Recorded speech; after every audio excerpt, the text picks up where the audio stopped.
अस्सलाम वालेकुम नाज़रीन, प्रोग्राम न्यूज़ टॉक में अवांखे भली कार चऊं था। ऐं अॼु पंहिंजे प्रोग्राम में असीं जंहिं मौज़ू ते ॻाल्हि ॿोल कंदासीं त अक्सर ईअं ॾिठो वियो आहे जेका पाकिस्तान जी इलेक्शन जी तारीख़ रही आहे त उहा ई पार्टी ज़िमनी चूंड में कामयाबु थींदी आहे। घणे भाङे जेका पार्टी इक़्तिदार में हूंदी आहे, पोइ सूबाई हुकूमत हुजे, वफ़ाक़ी हुकूमत हुजे, पर हिन भेरे कुझु मुख़्तलिफ़ थी रहियो आहे। पाकिस्तान तहरीक इंसाफ़ जेका आहे उनखे मुसलसल ज़िमनी चूंडुनि में शिकस्त मिले पई ऐं खोड़ अहिड़ा तक आहिनि हींअर ताईं जिते जिते चूंड थी आहे, पोइ नौशेरा हुजे, डस्का हुजे, वज़ीराबाद हुजे या ताज़ो हाणे खुशाब वारो जेको तक आहे उते, या कराची जो मिसाल अव्हांजे साम्हूं आहे, उते PTI 5 नंबर ते आई कराची में ऐं ॿियनि मुख़्तलिफ़ तकनि ते उन्हनि खे मुसलसल शिकस्त मिले पई। उन जा कारण छा आहिनि? छा तहरीक इंसाफ़ जी परफॉर्मेंस मां माण्हू ख़ुशि न आहिनि, या नवाज़ लीग जो जेको नैरेटिव आहे वोट को इज़त दो उनखे माण्हू जेके आहिनि पसंदि पिया कनि, उनजे करे उन्हनि जा उम्मीदवार अक्सर सां कामयाबु थियनि पिया। मुख़्तलिफ़ सूबनि मां KPK हुजे, पंजाब मां त घणे भाङे नवाज़ लीग खे ई वोट मिलनि पिया था। सो अॼु पंहिंजे प्रोग्राम में असीं उन ते ॻाल्हि ॿोल कंदासीं। गॾोगॾु असीं ॻाल्हि ॿोल कंदासीं वज़ीर आज़म इमरान ख़ान साहब जो जेको नैरेटिव आहे त एहतसाब वारो, त किसी को नहीं छोड़ूंगा, एहतसाब सबका होगा, या किसी को इनारो नहीं दूंगा। अॼु बि जेका लाहौर में उन्हनि ॻाल्हि ॿोल कई, उन्हनि जो चवणो PDM जी जेका क़यादत आहे उहा इनारो चाहे थिए, हू कंहिंखे इनारो न ॾींदा। सो उन ते हाणे सवाल इहे पिया उथनि त जहांगीर ख़ान तरीन खे इनारो केरु पियो ॾिए, मालूम जबा वारो जो केस आहे, BRT आहे, उनमें इनारो कंहिंखे मिलियो। ऐं हद त इहा आहे जो वज़ीर आज़म ख़ान साहब जेके आहिनि उन्हनि जी जहांगीर तरीन ख़ान सां मुलाक़ात थी आहे, जंहिंखे ॻुझो रखियो वियो आहे, जेका हाणे मुख़्तलिफ़ हंधनि ते बहस जो मौज़ू बणिजे पई त नेठि उनखे ॻुझो छो रखियो वियो, ऐं जेकॾहिं एहतसाब जो नारो हणंदड़ वज़ीर आज़म आहे उहा हाणे जहांगीर तरीन सां छो पियो मिले, छा हीअ इनारो न आहे? उन्हनि मामलनि ते ई असीं ॻाल्हि ॿोल कंदासीं। सीनियर सहाफ़ी ऐं तजिया निगार आहिनि, ॾाढो सुठो लिखनि था, सुठो ॻाल्हाईंदा, साईं नाज़िर महमूद साहब इस्लामाबाद में USS टेलीफोन लाइन पे मौजूद हैं। नाज़िर महमूद साहब, बहुत शुक्रिया आपने हमें टाइम दिया। सर, सबसे पहले आपसे समझना चाहेंगे ज़िमनी इलेक्शन के हवाले से जो भी अब तक नताइज आए हैं, नौशेरा हो, डस्का हो, वज़ीराबाद हो, खुशाब का इलेक्शन हो, या कराची में जो हुआ, इक़्तिदार में जो पार्टी है उसको मुसलसल शिकस्त मिल रही है और अपोजिशन की पार्टियां, स्पेशली नवाज़ लीग को लोग कामयाब करार दे रहे हैं। तो इसके असबाब आप किस तरह देख रहे हैं और ये कैसे हो रहा है? क्योंकि माजी में तो हमने ऐसा ही देखा है कि जिसका जो पार्टी इक़्तिदार में होती है उनके ही नुमाइंदे ज़्यादातर कामयाब होते हैं। जी, इसकी 2-3 मुमकिन वजह हो सकती हैं। एक तो यह है कि सबसे पहली बात कि जो PTI के बारे में जो सिलेक्टेड का लफ्ज इस्तेमाल किया जाता है, जो सबसे पहले बिलावल भुट्टो ज़रदारी ने इस्तेमाल किया था मुबारकबाद देते हुए कि सिलेक्टेड प्राइम मिनिस्टर, इसका मतलब ये था कि जो 2018 के इलेक्शन हुए थे उस पर दूसरी पार्टियों ने एतमाद का इजहार नहीं किया था, यानी वो गालिबन जीती नहीं थी बल्कि जितवाई गई थी। तो अब ये जो इलेक्शन साबित कर रहे हैं, पहली बात तो ये साबित कर रहे हैं कि इन इल्जामात में शायद कुछ सदाकत थी कि ये पार्टी अपने बलबूते पर पूरी तरह नहीं जीती, वरना अगर ये अपने बलबूते पर जीती होती तो कोई भी पार्टी इतनी जल्दी अपनी मकबूलियत खोती नहीं है। जैसे आपने अभी कहा कि कोई पार्टी इक़्तिदार में आती है तो आमतौर पे वो ज़िमनी इलेक्शन जीतती है, कम से कम शुरू में तो जीतती है क्योंकि उसकी मकबूलियत बरकरार रहती है। तो ये पहली बात, तो पहली वजह तो ये मुमकिन है कि यानी उन जो इल्जामात थे 2018 के इलेक्शन पर वो किसी हद तक सही साबित हो रहे हैं कि ये पूरी तौर पर अपने बलबूते पर नहीं जीते थे। ये तो पहली बात। दूसरी बात यह है कि जो इनको कारकर्दगी इनकी रही है, अगर चलेंगे अपने बल पे नहीं भी आए थे लेकिन फिर भी ये आने के बाद इतनी सपोर्ट इनको हर तरफ से मिल रही थी, और जो ये कहा जा रहा था कि पहली मर्तबा जो है वो सब एक पेज पर हैं, यानी अदलिया भी इनको सपोर्ट कर रही थी, दूसरे इदारे भी सपोर्ट कर रहे थे। तो उसका मतलब ये था कि ये इस सारे से पता ये लग रहा था कि ये अपनी कारकर्दगी अगर ठीक कर लेंगे तो आवाम इनके साथ हो सकते हैं, यानी कि अगर दिखा देते तो ऐसा होता है कि बहुत से लोग इनको वोट नहीं देते, लेकिन अगर कोई पार्टी अच्छी कारकर्दगी दिखाती है तो लोग उसकी सपोर्ट करने लगते हैं। लेकिन चूंकि हमने देखा कि पिछले 3 साल में इनकी कारकर्दगी बहुत ही नाकिस रही है हर शोबे में, यानी अगर मैं 3-4 बड़े शोबों का नाम लूँ, देखिए किसी भी हुकूमत को का जायजा लेने के लिए आप 3-4 बड़ी वजारतों का जायजा ले सकते हैं, और वो वजारतें क्या होती हैं? एक तो वजारत खजाना होती है, वजारत दाखिला होती है, वजारत खारजा होती है, वजारत दिफा होती है, ये 3-4 बड़ी वजारतें। तो इसमें जिन लोगों को इन्होंने लगाया, आवाम से जो बराह रास्त राब्ता इनका होता है, सबसे पहले वजारत दाखिला को हम लेते हैं, इसमें इन्होंने जो है वो शेख रशीद साहब को लगाया है। अब शेख रशीद साहब की जो पूरी पिछले 30-40 साल की पॉलिटिक्स रही है वो सबके सामने है। अच्छा वो खुद अपने जहाँ से उनके कनेक्शंस हैं वो खुद बड़े फख्र से बताते हैं कि वो किन के नुमाइंदे हैं, और फिर वो मतलब एक छोटे लेवल की वजारतों में रहे हैं माजी में, कभी वो वजीर रेलवे रहे, कभी वजीर इत्तलात रहे। अब उनको वजारत दाखिला जो है ये मुल्क की सबसे बड़ी वजारत होती है बड़े बहुत से हवालों से, बिल्कुल, तो उसकी कारकर्दगी हम देख रहे हैं। दूसरे वजारत खारजा आप देख लें, उसमें कोई इनको बैनुल अक़वामी सतह पर कोई सपोर्ट कहीं से नहीं मिली, तो अवाम बेवकूफ़ तो नहीं है ना, वो तो देखते हैं कि जी आप बैनुल अक़वामी तौर पर कहाँ खड़े हुए। कश्मीर के मसले पे आप सऊदी अरब और यूएई तक की हिमायत हासिल नहीं कर पाए सिवाय 2-4 कॉल्स इधर उधर करने के, तो अवाम ये भी देखते हैं। फिर जो दूसरी वजारतें हैं जैसे वजारत दाखिला के अलावा खजाना की हम बात करते हैं, जितना इन्फ्लेशन रहा है, अफरात ज़र बढ़ा है, महंगाई बढ़ी है, लोगों की कमर टूट गई है महंगाई की वजह से, तारीख की सबसे बड़ी और सबसे तेज महंगाई है। हालांकि महंगाई माजी में होती रही है लेकिन इतनी तेजी से हमने कभी नहीं देखा। तो इन सारी चीजों ने, अच्छा फिर अगर वजारत दिफा को भी देखें तो उसमें भी कोई बुनियादी तब्दीली जिसको हम कहते हैं हमें पता ही नहीं है कि वो परवेज खटक जो वजीर दिफा है वो कहाँ बैठे हुए, लोगों को नाम भी उनका नहीं पता है। सही। तो ये सारी चीजें आवाम देखते हैं, तो ये दूसरी वजह इसकी ये है कि ये इनकी कारकर्दगी इतनी नाकिस रही है कि ये एक के बाद एक सारे इलेक्शन हार रहे हैं। और तीसरी और आखिरी वजह यही हो सकती है कि जो इनको वही जो मैं कहता हूँ अक्सर कि वो फोन पे आप फोन मिलाएं तो कहीं से आवाज आती है ना कि मतलूबा सहूलत फराहम नहीं की जाएगी। सही। तो गालिबन इनको जो मतलूबा सहूलत की तवक्का थी कि वो इस दफा इनको फराहम नहीं की गई जो शायद पहले की गई थी। तो उसके नतीजे में हमने डस्का में देखा कि वो जो सहूलत फराहम करने की कोशिश की गई वो नाकाम हो गई। और इलेक्शन कमीशन का भी एक पॉजिटिव रोल हमारे सामने आ रहा है, जो सिकंदर सुल्तान साहब हैं वो निस्बतन अच्छी तरह से इलेक्शंस को देख रहे हैं और इंडिपेंडेंटली फैसले ले रहे हैं, और उनसे तवक्का है कि अगर वो इस तरह से इलेक्शन कमीशन को चलाएंगे तो मैं समझता हूं कि बहुत से अच्छे फैसले हमें आगे देख सकते हैं। तो मेरे ख्याल में आपकी सवाल का जवाब यही है कि ये 2-3 वजह हैं जिसकी वजह से पीटीआई इस बुरी तरह से हार गई। सही।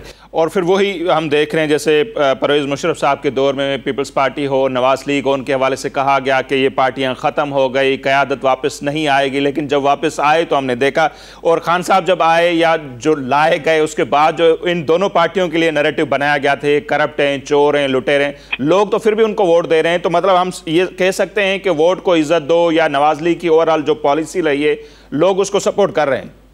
जी बिल्कुल, ये बिल्कुल सही बात है कि जो नवाज शरीफ का अपना जो बयानिया रहा है उसने अवाम के सियासी शऊर में इजाफा किया है। यानी इतने खुलकर बातें जो है वो इससे पहले कभी नहीं की गई। हालांकि पहले भी करते रहे, भुट्टो साहब ने की हैं, पीपुल्स पार्टी ने की हैं, जरदारी साहब ने की हैं, लेकिन जितना खुलकर इन्होंने नवाज शरीफ साहब ने जो है वो अवाम के शऊर में इजाफा किया है। और असल पाकिस्तान में मसला यही है कि वोट को इज्जत देनी पड़ेगी, और अवाम जो है वो अब इस खास तौर पर पंजाब में अवाम जो है वो इस नारे को पसंद करते हैं और वो उनकी भरपूर सपोर्ट। और ये बात हकीकत भी है, जैसे मैंने पहले कहा कि गालिबन अगर वो 2018 के इलेक्शन में भी वो आरटीएस जो बैठ गया या बिठा दिया गया, अगर वो ना होता तो बिल्कुल मुमकिन था कि वो नतायज जो है, या ये कि इंडिपेंडेंट जैसे मौजूदा इलेक्शन कमिश्नर है इस तरह के कोई इंडिपेंडेंट कमिश्नर होते तो नतायज बहुत मुख्तलिफ होते। तो मतलब नून लीग की सपोर्ट जो है वो बिल्कुल, मैं इस्लामाबाद में हूँ, पंजाब में ट्रैवल करता हूँ, मुझे पता है कि यहाँ पर नून लीग की और नवाज शरीफ की सपोर्ट और मरियम की खास तौर पर अब बहुत ज्यादा सपोर्ट है। ये बात आपकी बिल्कुल ठीक है। सही। अच्छा नाज़िर साहब, अगर इस वक्त ये सूरत हाल है कि इक़्तिदार में हैं फिर भी उनके नुमाइंदे 5वें नंबर पे आ रहे हैं या शिकस्त हो रही है, अगर जनरल इलेक्शन होते हैं 2 साल के बाद या जो भी अरसा है 2023 तक, तो फिर आप कहाँ पर देखते हैं पीटीआई को? भाई वही फिर बात आएगी ना कि अगर इनको मतलूबा सहूलत फराहम नहीं की गई तो शिकस्त फाश है इनके मुकद्दर में, वो साफ नजर आ रहा है, जिसको कहते हैं ना नविश्ते दीवार, वो नजर आ रहा है। और इसीलिए ये जो घबराए जो इलेक्ट्रॉनिक मशीनों पे और इलेक्टोरल रिफॉर्म्स पे एकदम से ये आ गए हैं, यानी वो पार्टी जो कि पार्लियामेंट्री डिस्कशन में नहीं जाती, जिसकी पूरी सियासत जो है वो ऑर्डिनेंस, प्रेसिडेंशियल ऑर्डिनेंस, अदालती ऑर्डिनेंस पे चल रही है, जिनके पास डिबेट करने वाले लोग मौजूद नहीं है, पूरी पार्टी में 1-2 भी ऐसे लोग नहीं है जो कि कहीं पर बैठ के तरीके से बात कर सकें। सही। तो इन सूरत हाल में यानी इनके जो डेमोक्रेटिक क्रेडेंशियल्स जिसको कहें, जमहूरी इनके कवायद तो ये हैं, लेकिन उनको एकदम से जो है वो जो चढ़ गया है कि हम जो है वो इंतखाबी इस्लाहात लाना चाहते हैं। और वो भी और इस्लाहात में सबसे पहली बात की, और उन्होंने ऑर्डिनेंस तैयार कर लिया है कि इलेक्ट्रॉनिक वोटिंग मशीन जो है वो इस्तेमाल कर ली जाए।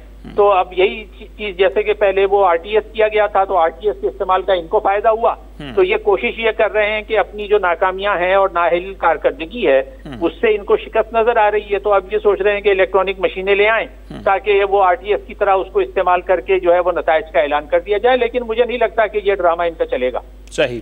अच्छा नाज़िर साहब, आपसे ये भी समझना चाहिए, एक तो आपने परफॉर्मेंस के हवाले से गिनवाया कि कौन कौन सी वजारत की क्या परफॉर्मेंस रही या महंगाई के हवाले से, इस वजह से भी लोग इनको रिजेक्ट कर रहे हैं। एक वज़ीर-ए-आज़म का बड़ा नैरेटिव ये भी था कि हम एहतसाब करेंगे, सबका एहतसाब होगा, लेकिन अब जब हम देख रहे हैं जहांगीर तरीन का भी एक टेस्ट केस लेते थे, पहले मालम जब्बा, बीआरटी, बड़े बड़े मनसूबे, परवेज़ खटक से लेके केस तो बहुत सारे लोगों पर हैं जो हुक्मरान पार्टी में हैं या उनके इत्तेहादी, पर जहांगीर तरीन वाले मामले को किस तरह देखते हैं? अब तो बातें ये चल रही हैं कि वफद ने बाद में मुलाकात की है, वजीर आजम और जहांगीर तरीन खान साहब की पहले मुलाकात हो गई है, बहुत सारे मामला सेटल हो गए हैं, वो जो इन्वेस्टिगेशन ऑफिसर थे वो उनको हटाया गया है और अब जुडिशल कमीशन की बातें चल रही हैं। तो क्या ये एनआरओ नहीं है? और ये जो एहतसाब के नारे लगाने वाले हैं और मदीने की रियासत की दावे करने वाले वजीर आजम खान साहब, उसके इस दावे को किस तरह देखते हैं फिर आप?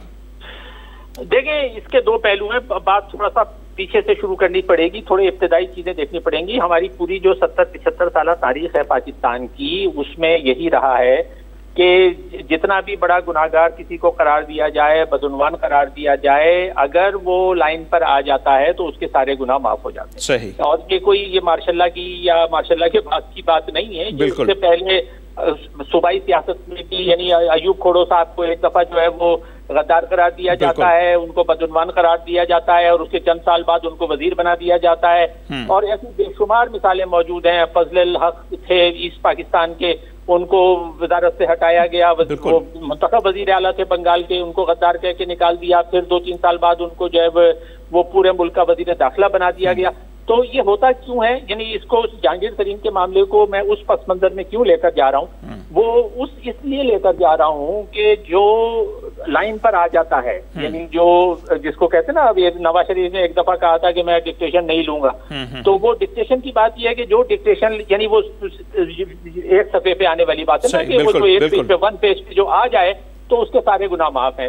जनरल जियाउल हक ने भी यही किया, उसके बाद गुलाम इसाक खान साहब ने यही किया कि उन्हीं जरदारी साहब पे जिन पे सारे इल्जाम लगाए थे, बाद में उन्हीं से हलफ ले रहे थे गुलाम इसाक खान साहब। परवेज मुशर्रफ साहब ने यही किया कि जिन सियासतदानों को गद्दार करार देते थे, बाद में उन सबको मिला के शेरफाव को भी मिला लिया और फैसल साले हयात को भी मिला लिया।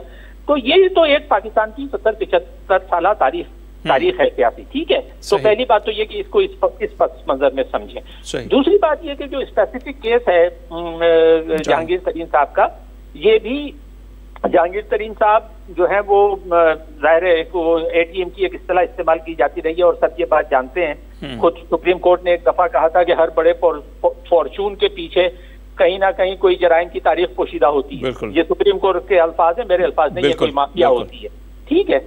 तो वो जो अब इस तरह से जो जहांगीर तरीन साहब जो एक अफसर के बेटे थे, इस तरह से एकदम से इतने बड़ी पोजीशन पे पहुंच गए और जिस तरह से उन्होंने खजाने लुटाए, अच्छा वो खजाना कहाँ से आ रहा था, कहाँ जा रहा था, इसकी भी एक लंबी पूरी कहानी है ना। तो वो क्योंकि जाहिर है पीटीआई को इख्तिदार में लाना था, तो वो सारे खजानों के मुंह खोले गए मुख्तलिफ जरियों से, और वो उसका एटीएम जो थे वो जहांगीर तरीन साहब थे। तो अब अच्छा, लेकिन ये कि उसकी भी एक लिमिट होती है ना, कि आप वो भी अगर खजाने का मुंह भी खुला हुआ है तो वो हर वक्त इस तरह से खुला रखा नहीं जा सकता।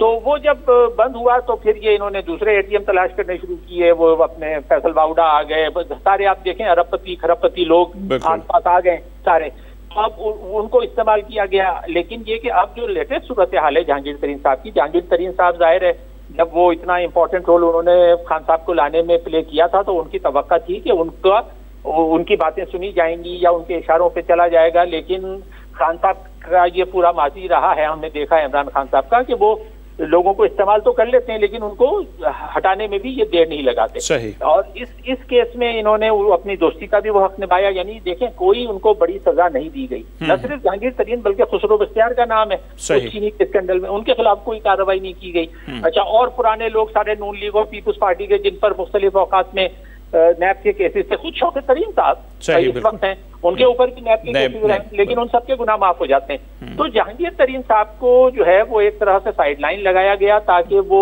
अपने माजी को इस्तेमाल करते हुए खान साहब के फैसलों पर असरअंदाज ना हो, पहली बात। और दूसरी बात ये कि ये तासुर भी दिया जा सके, जो बार बार फवाद चौधरी साहब भी कहते हैं कि देखें खान साहब ने जो है वो बेशक इनके दोस्त थे, लेकिन उन पर आया तो उनको एक तरफ कर दिया गया। तो ये सारा जो है वो एक मेरे ख्याल में एक दिखावा है। अब आगे चीजें कहाँ जानी है ये तो अब मजीद चंद दिनों में वाजे होगा। बिल्कुल ये मुमकिन है कि जो अंदर से अंदरूनी इख्तलाफात हैं और ये जहांगीर तरीन साहब के एक अलग ग्रुप बनने की बात हो रही है, तो ये बिल्कुल मुमकिन है कि पीटीआई के अंदर अगर पीटीआई की हुकूमत को गिराना होगा और दोबारा से इलेक्शन की तरफ जाना होगा, जिसका इम्कान हो सकता है, तो बिल्कुल मुमकिन है कि 30-40 अरकान बड़े मेंबरान जो हैं वो निकाल के पीटीआई के जहांगीर तरीन साहब के साथ मिला दिए जाएं और एकदम से लगे कि जी हुकूमत गिर गई है और फिर एक जो है वो मखलूत हुकूमतों का ड्रामा शुरू हो जाए और फिर अल्टीमेटली जो है वो इस सिस्टम को भी गिरा दिया जाए। और फिर उसके बाद कहा यह जाएगा कि देखें आप दो पार्टियों से तो बेजार थे ही, आपने तीसरी को ट्राई किया, वो भी नाकाम है। तो मुख्तसर ये कि जमहूरी निजाम पाकिस्तान में चलने वाला नहीं है, ये मैसेज दिया जा रहा है इन सारे ड्रामों के जरिए। और असद उमर साहब का जो बयान है वो भी हो सकता है इस सिलसिले की कड़ी हो कि मतलूबा अगर नताइज वज़ीर आज़म साहब हासिल ना कर पाए तो वो किसी वक्त असेंबलियां तोड़ सकते हैं। बिल्कुल बिल्कुल, ये बिल्कुल मुमकिन है इस चीज का कि क्योंकि जाहिर है अब ये जो फैसला साज कुव्वतें हैं पाकिस्तान की वो भी देख रही हैं कि ये इनकी पूरी टीम जो है वो नाअहलों पर मुश्तमिल है, काम नहीं कर रही, तो इसको हटाने के लिए कोई ना कोई रास्ता इनको मुमकिन है कि आइंदा चंद दिनों में असद उमर ने भी ये शोशा छोड़ा है कि असेंबलियां तोड़ने की बात की गई है, तो ये बिल्कुल मुमकिन है कि कुछ दिनों में हम सुने कि जी ये हुकूमत भी नहीं चली, क्योंकि किसी वजीर आजम ने आज तक अपने 5 साल मुकम्मल नहीं किए, तो अगर एक भी वजीर आजम मुकम्मल कर लेगा जैसे तैसे भी, तो फिर कहीं ना कहीं से ये बात आएगी कि यार पाकिस्तान में शायद चले 75 साल बाद ये कामयाबी हुई है। तो लेकिन ये मुझे नहीं लगता कि ये कामयाबी भी हो पाएगी किसी तरफ से। सही, आपको नहीं लगता ये हो पाएगी? तो फिर वो इम्कान क्या है कि विद इन असेंबली के अंदर कोई तब्दीली आएगी? इन हाउस से तब्दीली कहते हैं या सारा सिस्टम आपको लपेटते हुए नजर आ रहा है? 2-3 सूरतें हो सकती हैं, बिल्कुल एग्जैक्टली कहना तो मुश्किल है कि क्या होगा। मतलब एक सूरत हाल ये बिल्कुल मुमकिन हो सकती है कि खुद पीटीआई में जहांगीर तरीन के साथ बहुत सारे लोग चले जाएं और लेकिन जहांगीर तरीन साहब तो ताहयात ना है। अब तक की जो सूरत हाल है सुप्रीम कोर्ट के तहत और जो उन्होंने रिव्यू पिटीशन की थी वो भी मुस्तरद हो गई है। हाँ, लेकिन ग्रुप तो उनका है, ग्रुप है, उनके जो साथी हैं, उनके साथ जो लोग हैं, वो अगर टूटेगा तो वो जाहिर है इमरान खान साहब की अक्सरियत खत्म हो जाएगी पीटीआई से। तो बेशक वो जहांगीर तरीन नाअहल हों या वो किसी ओहदे के काबिल नहीं हो तब भी, लेकिन वो पीटीआई की हुकूमत को गिराने में तो किरदार अदा कर सकते हैं ना। तो एक सूरत हाल तो ये है। दूसरी सूरत हाल ये हो सकती है कि इमरान खान साहब जो है वो खुद असेंबली तोड़ने का मशवरा दे दें सदर साहब को, आरिफ अलवी साहब को, और आरिफ अलवी साहब कहें कि जी हम असेंबली तोड़ रहे हैं और फिर नए इलेक्शन करा रहे हैं, तो वो भी मुमकिन है। तो ये तो सूरत हाल हो सकती है। अब देखना ये है कि इसमें से किस पर जो है वो कहते हैं ऊंट किस करवट बैठता है, ये देखने की बात। बहुत शुक्रिया। आने वाले दिनों में इंशाल्लाह उस पर हम मजीद बात करेंगे, आपको ज़हमत देंगे। आपने हमें टाइम दिया, बहुत शुक्रिया नाज़िर महमूद साहब। नाज़िर महमूद साहब जो ॻाल्हियूं अवां जे साम्हूं आहिनि ऐं जेको कुझु थिए पियो उहो अवां सभिनी जे साम्हूं आहे। जेके दावा जेके वाइदा कया विया हुआ पीटीआई जी क़यादत जे तरफ़ां, स्पेशली वज़ीर आज़म इमरान ख़ान साहब जे तरफ़ां, त एहतसाब थींदो सभिनी जे लाइ हूंदो। पोइ जेके गिरफ़्तारियूं थियूं आसिफ अली ज़रदारी खां वेंदे मियां नवाज़ शरीफ़ ताईं ऐं फरियाल टालपुर खां वेंदे मरियम नवाज़ साहिबा ताईं, या जेके हिन वक़्त ताईं ख्वाजा बिरादरान हुजनि, आगा सिराज दुरानी हुजे, शर्जील मेमण हुजे, you name it, Punjab Sindh ख़ासि तौर ते पीटीआई ऐं पंहिंजो नवाज़ लीग ऐं पीपल्स पार्टी मां जेके बि माण्हू गिरफ़्तार थिया आहिनि मोस्टली उहे आज़ादु वेठा आहिनि ऐं कंहिं ते बि को केस अञा ताईं साबित कोन थी सघियो। त उहो जेको उन्हनि जो एहतसाब वारो नारो हो उहो फ़िलाप थी वियो। परफॉर्मेंस उहा अवां जे साम्हूं आहे। हिन वक़्त ताईं जेका 3 सालनि जी कारकर्दगी आहे, को बि खातो खणी वठो, उहा बि अवां जे साम्हूं आहे। ऐं सोने पे सुहागा त उहो जेको कौल ऐं फेल में चवंदा आहिनि तज़ाद, उहो बि साम्हूं अचे पियो। त जहांगीर तरीन वारे मामले ते स्पेशली असांखे नज़र, ॿिया बि खोड़ अहिड़ा केस आहिनि जेके असीं गिणाए सघूं था, पर हाणे जॾहिं जहांगीर तरीन सां 3 माण्हू गॾु बीहनि था, हर पेशी ते वञनि था, उनखां पोइ अचानक रवैये में तब्दीली थी अची वञे ऐं उहो माण्हू जंहिं ते केस आहिनि, जेको ताहयात नाअहल आहे, बार बार मुख़्तलिफ़ जांच में उन्हनि जी शुगर मिलनि जा इन्हनि जा नाला आया, उन्हनि सां वज़ीर आज़म ॻुझूं मुलाक़ातूं थो करे। भई ॻुझी मुलाक़ात करण जी सबबु छा आहे, जेकॾहिं उहो एतिरो ई अहम आहे, मुलाक़ात करण में को बि ऐब न आहे, इहो ॾोह न आहे त सरेआम थिए, ॿुधायो वञे त हा इहा असां मुलाक़ात कई आहे, पर चयो इहो थो वञे त उन्हनि मुलाक़ातुनि में लेन देन थी आहे, कुझु ॾियो कुझु वठो, मीन्स माना हाणे हिक ॿिए जे ख़िलाफ़ु न वेंदासीं, अव्हांजा सपोर्टर आहिनि, ख़ासि तौर ते असेंबलियुनि में जेके माण्हू आहिनि उहे हुकूमत सां गॾु ई रहंदा, हुकूमत खे को धोखो न ॾींदा, ऐं असां अव्हांजा जेके केस आहिनि उनखे अॻिते न वधाईंदासीं, जांच ऑफिसर बि हटाईंदासीं, त पोइ उहो जेको नैरेटिव हो त एहतसाब सबके लिए, उहो केॾांहुं वियो, किसी को इनारो नहीं दूंगा, त छा हीउ इनारो न आहे जेको कुझु हाणे थिए पियो जहांगीर तरीन वारे मामले में। सो इहे वॾा सवाल आहिनि ऐं इहे PTI जी क़यादत जो पीछो कंदा, इहे सवाल उन्हनि खे छॾींदा कोन, इलेक्शन हुजे इलेक्शन खां पहिरियां इहे जेके सवाल आहिनि PTI जो पीछो कंदा, मुसलसल उन्हनि जो हूंदा ऐं उन्हनि खे तमामु घणो नुक़सान बि ॾेई सघनि था। ऐं नंढी चूंड में जेका सूरत हाल मुख़्तलिफ़ तकनि ते थिए पई उहा बि मुंहिंजे साम्हूं आहे, जो कराची जहिड़े शहर मां 18 सीटूं पे खटियूं, उहो सभिनी ख़बर ते कीअं खटियूं, पर हाणे जॾहिं इलेक्शन पई थिए त 5 नंबर ते PTI जो उम्मीदवार पियो अचे। सो ईंदड़ ॾींहंनि में अञा खोड़ जेके शयूं आहिनि उहे वाज़े थियूं आहिनि, बहरहाल हुन ते पाण वधीक बि ॻाल्हि ॿोल कंदासीं, पर हिते वक़्तु थियो आहे मुख़्तसिर ब्रेक जो।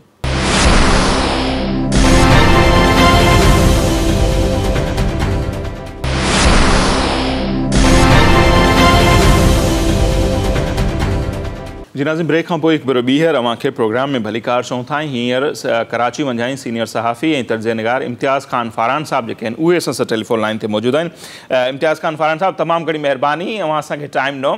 सो असीं ॻाल्हि ॿोल कयूं पिया PTI जी परफॉर्मेंस ऐं गॾोगॾु जेके नंढी चूंड जेके मुख़्तलिफ़ तकनि ते थी आहे, ज़िमनी चूंड, उन में जेका उन्हनि खे मुसलसल शिकस्त मिले पई, अव्हां खां सम्झणु चाहींदासीं त हिन वक़्त ताईं जेका पाकिस्तान जी तारीख़ आहे, अव्हांजो माशाअल्लाह सुठो मुताइलो रहियो आहे, त कंहिं बि पार्टी जो, ख़ासि तौर ते उहा पार्टी जेका इक़्तिदार में हुजे, उनजो ग्राफ एॾो तेज़ी सां किरियो हुजे, अव्हांखे नज़र अचे थो?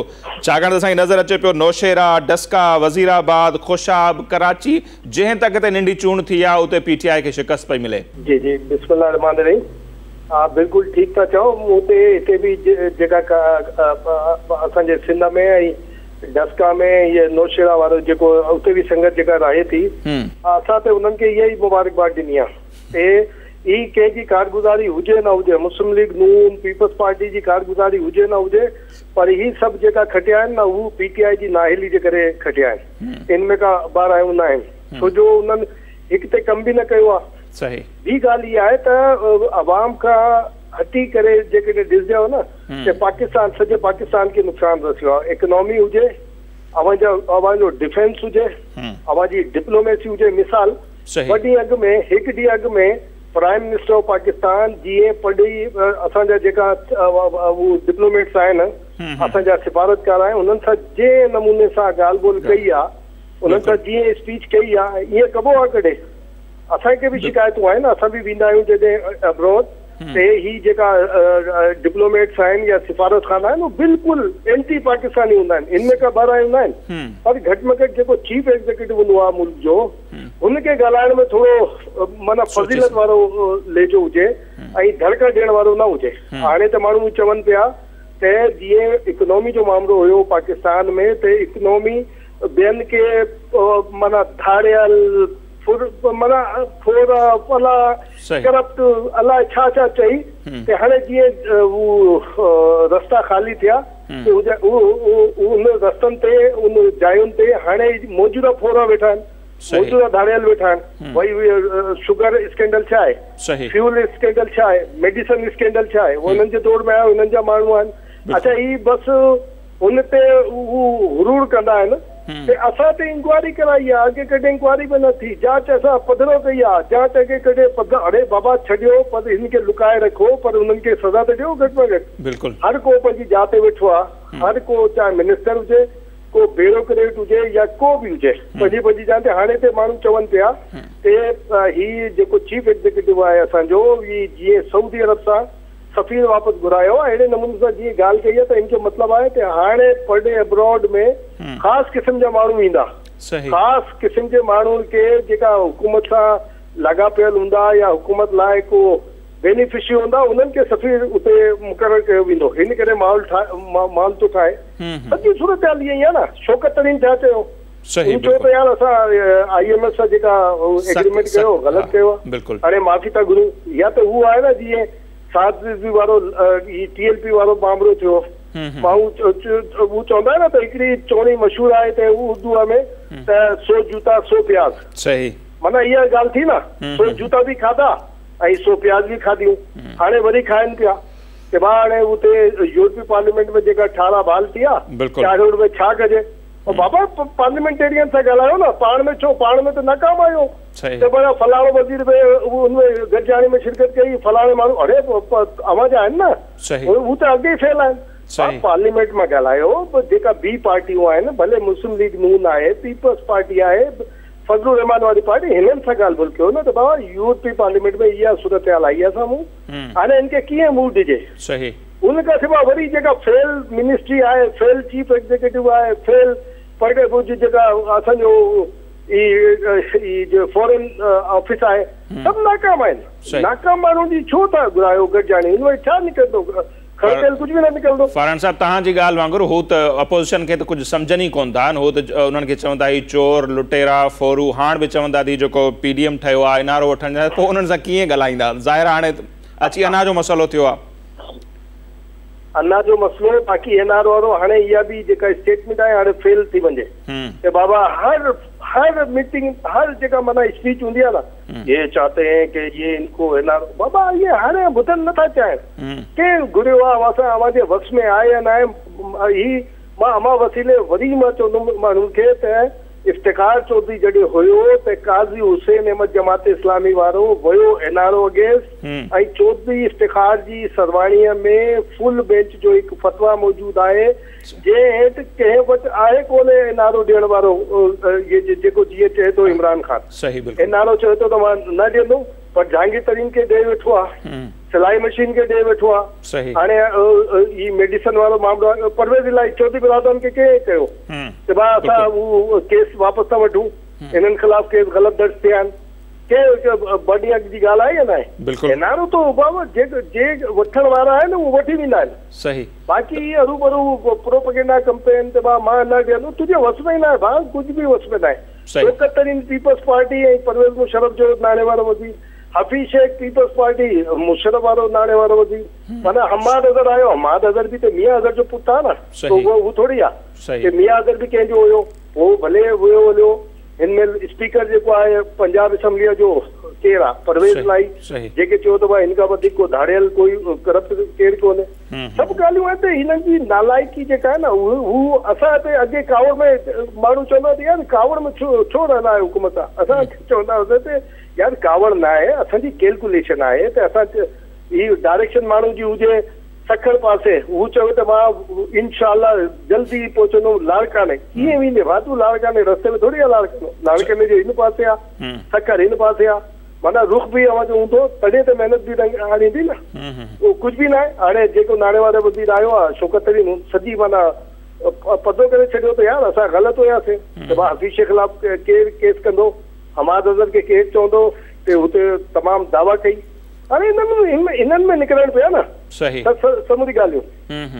पोइ ही जेको चयो पियो वियो त मुतबादिल क़यादत आहे, PTI पाकिस्तान में मुतबादिल तौर आई आहे, वॾो विजनरी लीडर आहे, वॾो ईमानदार आहे, सचो आहे, मतिलबु मां चयो पियो त 3 सालनि में उहो समूरा पोल त थी विया पधरा। पोइ हाणे उहा या त पीपल्स पार्टी ऐं नवाज़ शरीफ़ जी कारगुज़ारी कोन्हे, पर अॻियनि जी परफॉर्मेंस ॾिसी माण्हू उन्हनि खे वोट पिया कनि। बस इहे ई आहे ॻाल्हि आहे न, त असां कयो न, मीडिया कयो न, वाह वाह अड़े ज़बरदस्त, ही ते कमाल कमाल इहे आहिनि, असां कयो न। त हिन करे हाणे सभिनी खे ख़बर पइजी वई त भाउ कुझु कोन्हे, सभु ईअं ई माना पब्लिसिटी हुयो, रेपर जेको हुयो हू ज़बरदस्त हुयो, अंदरां जेका शइ निकिती आहे उहो ईअं जीअं असां न उहो बुकिंग कराईंदा आहियूं फेसबुक ते ॾिसी करे, वाह वाह जी शइ आहे, वाह जी शइ आहे। जॾहिं हू दर ते ईंदो आहे माण्हू चवंदो आहे त पहिरें पैसो मुंहिंजो पैसो ॾियण खां पोइ चवंदो आहे हाणे तूं रख, भले हिनखे खोले ॾिस या कुझु बि कर, मुंहिंजो वास्तो कोन्हे। हाणे इहा ई सूरत हाल आई आहे। असांखे फेसबुक ते ॿी शइ ॾेखारी वई, असां हुनखे बुक करायो ऐं दर ते अची पैसा वठी विया असां सां। हू धाड़ियल जेकॾहिं हुया त ही ते अलाए केरु आहिनि, रस्ते वारा फोरा न हूंदा आहिनि, पोइ इम्तियाज़ साहब हाणे इक़्तिदार में आहे हिकिड़ी पार्टी, पाकिस्तान जी तारीख़ ज़ाहिर आहे सम्झो त सदाईं उहा जेका इक़्तिदार में पार्टी हूंदी आहे ज़िमनी चूंडनि में उन्हनि जा नुमाइंदा ई कामयाबु थींदा आहिनि, पर हिननि सां इक़्तिदार में हूंदे ईअं पियो थिए त जॾहिं जनरल इलेक्शन थींदी त पोइ PTI खे किथे पिया ॾिसो? जनरल इलेक्शन ज़ाहिर आहे हाणे थोड़ी देर पहिरीं कलाक पहिरीं मूं ॾिठो हिकिड़ो क्लिप शेयर कयो आहे संगत जीअं कंदी आहे कि हुन में आहे त आरिफ हमीद भट्टी जो इरशाद भट्टीअ जो ऐं हारून रशीद साहब जो क्लिप आहे ARY में ऐं हुनजो होस्ट आहे काशिफ अब्बासी। सही चई जेका आवाज़ सुञाणो था ऐं असांजी जर्नलिस्ट कम्युनिटी सुञाणे थी त ही केरु हुया। जीअं आवाज़ थोड़ी देर पहिरीं जेको सवाल कयो न त असांखे चयो त वाह वाह ही त ज़बरदस्त आहिनि, हिननि वटि विजनरी आहिनि, फला हिन ही चवंदा हुया न, हाणे ही चवनि पिया यार कुझु कोन्हे, ही सफ़ा जनरल इलेक्शन में त हिननि खे को नुमाइंदो केरु कोन मिलंदो, फलाणो न मिलंदो। अच्छा उनखे परवाह बि न आहे, कंहिंजो नालो ही त चीफ एग्जीक्यूटिव वेठो आहे न, उनखे परवाह बि न आहे, उनखे कंहिं शइ जी परवाह न आहे, बसि कुझु हुजे हुजे न हुजे न हुजे। हाणे त पोइ निकिरण खां पोइ चवंदो मां हू वाहिद हू आहियां रांडगीर आहियां कि मां प्राइम मिनिस्टर बि रहियो आहियां, ही मूं वटि क्रेडिट आहे, उहो ही चवंदो ॿाहिरि निकिरी केरु प्राइम मिनिस्टर न थी सघियो को। जीअं फ्रांस वारो प्रेसिडेंट डांसर आहे न, असांखे ही रांडगीर मिलियो आहे जेका रांड पियो करे असां सां, त सॼी इकोनॉमी सां डिप्लोमेसी सां सोशल जेका आहे सभिनी सां ही करे थो। अच्छा पोइ जेको कुझु ही थिए पियो त जेको हिकिड़ो इस्तिलाह यूज़ कयो वियो सिलेक्टर वग़ैरह ॿियो तव्हांखे लॻे थो किथे किथे उन्हनि खे पशेमानी थींदी हूंदी, असां खां बि का ग़लती थी वई, हालांकि असां में आम माण्हुनि में बि इहो कोन्हे, त पोइ इदारनि में बि त ज़ाहिर आहे उहा ई साइकी हूंदी आहे त असां पंहिंजी ग़लती तस्लीम न कंदा आहियूं। मूंखे लॻे थो त किथे न किथे उन्हनि हल्कनि में इहो अहसासु हूंदो त असांखां सिलेक्शन ग़लति थी या न?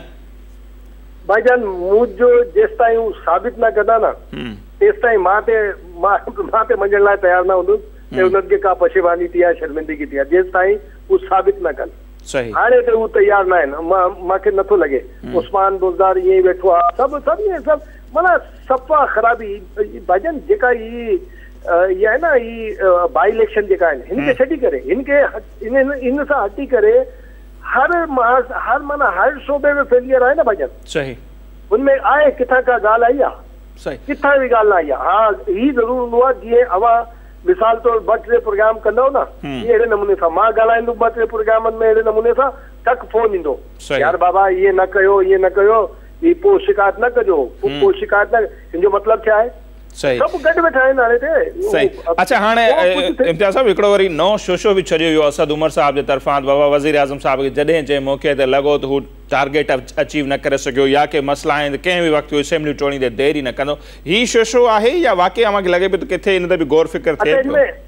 नसीर हिन में 2 ॻाल्हियूं आहिनि, 2-3 ॻाल्हियूं आहिनि। हिकु त हीअ आहे कि ही प्राइम मिनिस्टर वटि बिल्कुलु पावर आहे, ही हुन वटि ऑप्शन भी आहे, पावर भी आहे, लीगली कॉन्स्टिट्यूशनली, ठीक है ना, पर हुनमें कंडीशन भी लिखियल आहे कि जॾहिं प्राइम मिनिस्टर ही समझे हू न माना ही हलाए नथो सघे या उनमें कंडीशनूं लिखियूं आहिनि, तॾहिं हू प्रेसिडेंट खे असेंबली डिसॉल्व करण लाइ सलाह ॾेई सघे थो। सलाह ॾियण खां पोइ जेकॾहिं प्रेसिडेंट ऑफ पाकिस्तान असेंबली न तोड़ी पोइ बि माना कलाकनि जो को आहे अलाए 72 आवर्स आहिनि या कुझु आहे, ऑटोमेटिकली असेंबली डिसॉल्व थी वेंदी, कंडीशन आहे न। मिसाल ही चवनि था वो करे चवंदो उनखे को परवाह न आहे, बाबा कयो असां चऊं न त कयो, रीज़न मूंखे छा थो लॻे त माना हुन वटि दलील कहिड़ो हूंदो त इहा त पोइ सिधी सिधी ना हली थी, मिसाल मूं ते का ज़िम्मेवारी रखी वई ऐं उहा पूरी न करे सघियसि त मिसाल इहा त पोइ नाकामी हूंदी न, या ही उनके बिल्कुल सही था चओ, बिल्कुल नसीर कॉन्स्टिट्यूशन पढ़ंदो न बिल्कुल यही लिखियल आहे। असां ये डिबेट भी कंदा आहियूं, मां ये जेका असांजो रेगुलर या क़ौमी मीडिया आहे उनमें इहा ॻाल्हि त ई हले। अच्छा बाक़ी मिसाल तो तोड़े छॾियो, मां वियुसि सुप्रीम कोर्ट में, को बि वियो सुप्रीम कोर्ट में, त भाई ये ग़लति नमूने सां तोड़ी आहे, रेस्टोर न थियो या 8वीं तरमीम जॾहिं हुई मौजूद, जॾहिं नवाज शरीफ के गुलाम ईसा खान घर मोकिलियो, असेंबली तोड़े छॾी, त क्या सुप्रीम कोर्ट रेस्टोर न कई? बहाल कयो, बिल्कुल बिल्कुल ये अरू बरू न, इनमें भी उनके वो ॾेखारण जी कोशिश था कनि कि बाबा वो एतिरो ही आहे फलाणो ही भी करे सघे थो, बाबा कयो न, शुरूआत कयो, चलो खैबर पख्तूनख्वा जा शुरूआत कयो न, हू त अवां जो बेस आहे न, बेस कैंप उहो ई आहे न, उतां शुरूआत कयो, बिस्मिल्लाह कयो, न तोड़ियो क़ौमी असेंबली, न पंजाब असेंबली, न बलूचिस्तान, शुरूआत कयो खैबर पख्तूनख्वा, ख़बर पइजी वेंदी, सही अरू पाण ख़बर पइजी वेंदी। ये हूंदो स्ट्रेंथ, पॉलिटिकल स्ट्रेंथ हूंदा आहिनि, मतलब जेको कम पीडीएम न करे सघी उहो हाणे हुकूमत पाण करण वञे पई ऐं आवाम बि जेका हुनखे वोट ॾिए पई उनमां बि साबित थिए पियो। बिल्कुल बिल्कुल इहा मोट आहे उनजी थिंकिंग आहे। पर हुनमें बि ॾिसो न, मां त चवंदुसि बेशर्मी ॾिसो, चवंदा आहिनि डिफेंस करे यार अॻे हिन तक में असांजा 5 वोट हुया, हाणे उनमें भले न खटी सघिया, हाणे असांजा 6 वोट थी विया आहिनि, असांजा वोट वधिया आहिनि तक में, भले हाराए चुका आहिनि, 3, 4, 5 नंबर ते आहिनि, पर ही चवनि त हाणे जो छा इलाज कजे। ठीक है, तमाम घणी मेहरबानी इम्तियाज़ खान साहब, टाइम नो ऐं ईंदड़ ॾींहनि में इंशाल्लाह पाण वधीक उन ते ॻाल्हाईंदासीं जेका सूरत हाल वाज़े थी। ऐं नाज़रीन ॻाल्हियूं अव्हां जे साम्हूं आहिनि, सो बिल्कुलु उहा ई आहे जेकॾहिं असेंबलियूं बि टोड़ियो था त उनजो अव्हां वटि लॉजिक छा हूंदो, मीन्स अव्हां उते जेका ज़िम्मेवारी रखी वई अव्हां उहा अदा न करे सघिया, हर फील्ड में अव्हां नाकाम विया, उनजे करे हाणे असेंबली टोड़े अव्हां आम चूंडुनि ॾांहुं वञो पिया था, ऐं उहो बि हिकिड़ो डिघो प्रोसेस आहे, ऐं उहो थींदो या न, या इहो हिकिड़ो शोशो छॾियो वियो आहे, उन ते पाण ॻाल्हायोसीं। ऐं गॾोगॾु जेका सूरत हाल आहे हिन वक़्तु ताईं जी उहा अव्हां जे साम्हूं आहे त मुसलसल शिकस्त पई मिले नंढी चूंडुनि में, त उन मां सिधो इहो हिन वक़्तु ताईं त साबित थिए पियो त माण्हू जेके आहिनि उहे PTI खे रद्द पिया कनि, जेका इक़्तिदार में पार्टी आहे, ऐं उन जेके पॉलिसियूं आहिनि माण्हुनि खे को फ़ाइदो न ॾेई सघियूं आहिनि। उहो रीज़न आहे, ज़ाहिर आहे अपोज़िशन त को एॾो ख़ासि तीर मारियो कोन्हे, का वरी तहरीक हलाई हुजे, जुदोजहद कई हुजे, सवाइ बयानबाज़ी जे, पर पंहिंजी जेका परफॉर्मेंस आहे उहा ई हिन वक़्तु PTI जे लाइ सभ खां वॾो मसइलो बणियल आहे। ऐं हींअर जेकॾहिं उहा परफॉर्मेंस उन्हनि जे लाइ मसइलो बणियल आहे त जनरल इलेक्शन में केतिरो वॾो मसइलो हूंदी, इहो तमामु वॾो सुवालु आहे। ऐं उन सुवाल ते जो प्रोग्राम असां पुॼाणींदे पहुचायूं था, अव्हां खां वठूं था इजाज़त, इंशाल्लाह ईंदड़ ॾींहनि में वरी अव्हां जी ख़िदमत में हाज़िर थींदासीं। तेसिताईं असांखे ॾींदा इजाज़त, अल्लाह निगहबान।